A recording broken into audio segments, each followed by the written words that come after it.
Well, greetings. This is Pastor Carlin Hours here, First Lutheran Church in Pontiac. This is the Thinking Christian, our common sense theology. We're so glad you joined with us.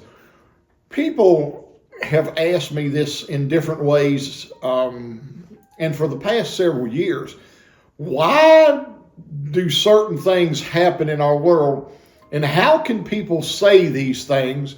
Or how can people change their identity just on a whim or this or that? And well, there's a difference in the world now. People do not realize there was a modern world, which actually, modern, that means cars. And no, it doesn't. It means actually from about the Middle Ages up until probably about 100 years ago. Now we live in what's called a postmodern world, which has different connotations. And perhaps, as one of my seminary professors said, maybe we live in a postmodern world, and as he said, whatever that means, who knows? But the modern world, let's get into that.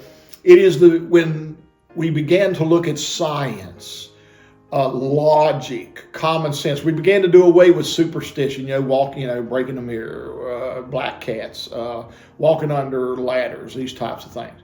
Began to move away from superstition to actually logic, fact, common sense. If you remember years ago, some of the older folks may remember this. There was a show called Dragnet.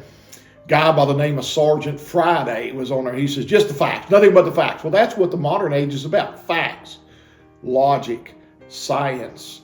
But today we live in a postmodern world. Again, maybe even a postmodern world. But postmodernity says facts don't matter. Feelings are what matter.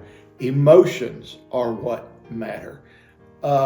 You can go with all the facts you want. In fact, there are some folks you can say, oh, here's the fact. Well, I don't care. Well, it's all about my feelings, and this is the difference. We have to remember, we live in an age now when facts, when logic, when other things have been thrown out the window in many cases for emotion, for feeling. So this is what it means to live in the postmodern world.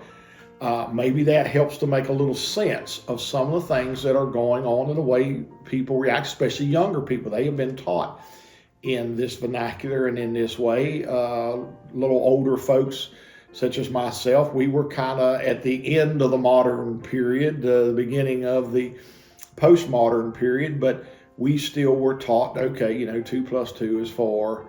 This type of thing. Well, a lot of times, it doesn't matter. How do I feel about it now? How do I feel about 2 plus 2 being 4? So again, these are why some of the things that are going on. We have to keep up with what is happening in our world, and many Christians do not do that today. So I hope this helps bring a little bit of clarity to the way our world is in our society. And I pray today God will bless and keep you this day and always. Amen.